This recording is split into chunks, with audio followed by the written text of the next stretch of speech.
La voie du véritable pardon. Marcelo Tsunasi.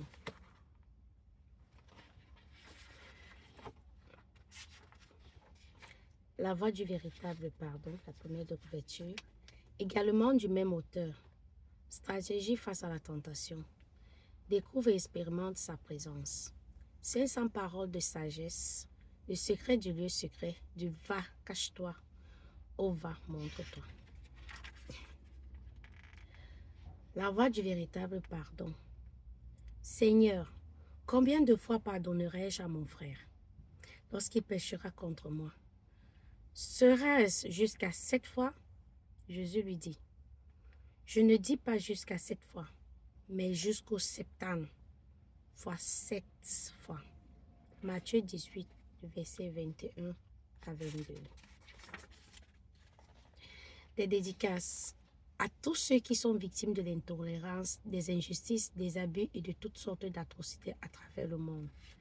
À tous ceux qui se sont ou se sentent incapables de pardonner. À tous ceux qui soupirent après le pardon de leurs victimes pour trouver la paix dans leur cœur. À tout homme, à toute femme épris de paix et de vérité. À tous mes fils et filles spirituels à travers le monde, à mes collaborateurs.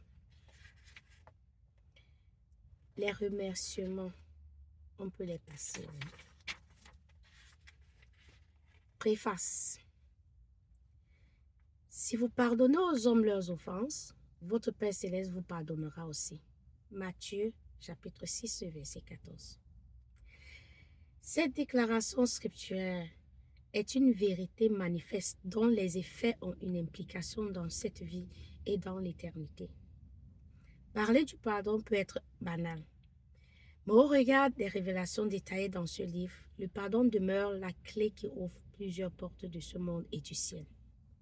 Négliger l'importance du pardon, c'est être ignorant des réalités spirituelles importantes qui influent sur la qualité de notre vie.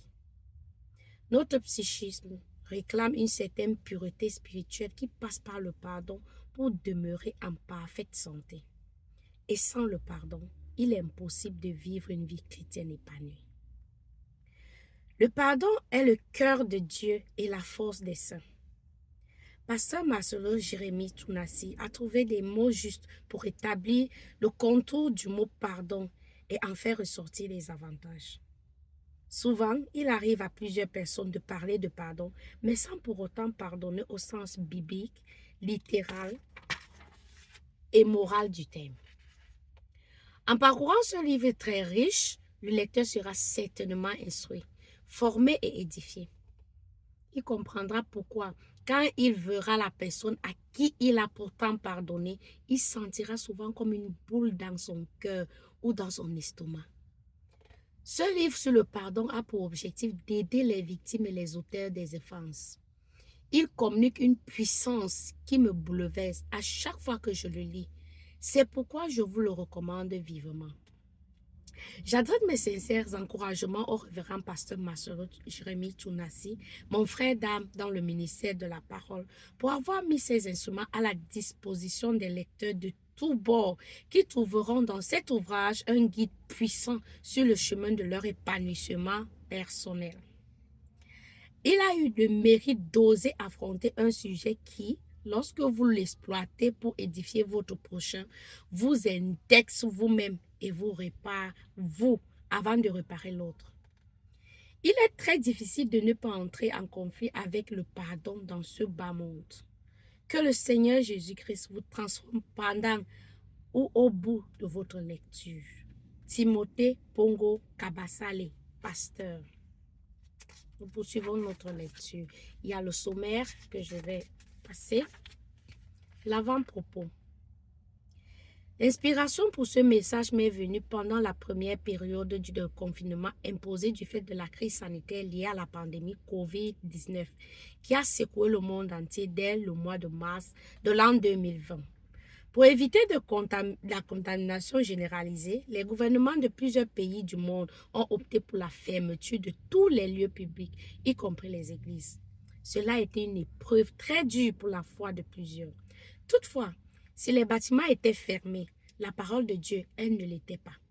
Chaque église était organisée à sa manière pour nourrir son troupeau et c'est ainsi que les prédications en ligne ont connu un grand essor.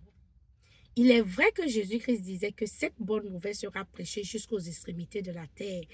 Matthieu chapitre 24, verset 14 et Marc 13, verset 10. Cependant, nous étions loin de nous imaginer que ce serait de cette façon.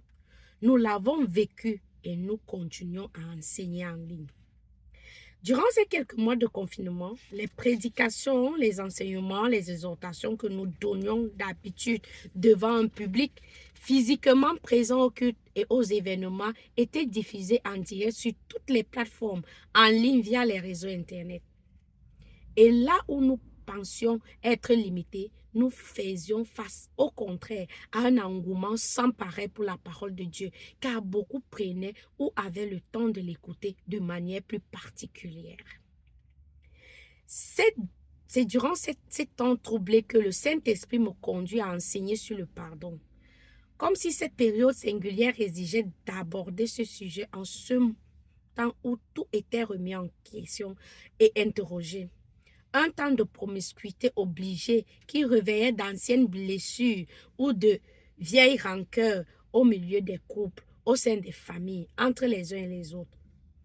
Un vase clos, tout partait dans tous les sens. Il devenait urgent que tout ne vole pas en éclats. Le pardon véritable avait trouvé une heure. Le véritable pardon a trouvé sa voie. Ce livre que vous avez entre les mains est le fruit de ces messages prêchés et enseignés en chair et retransmis via les réseaux Internet et les médias sociaux.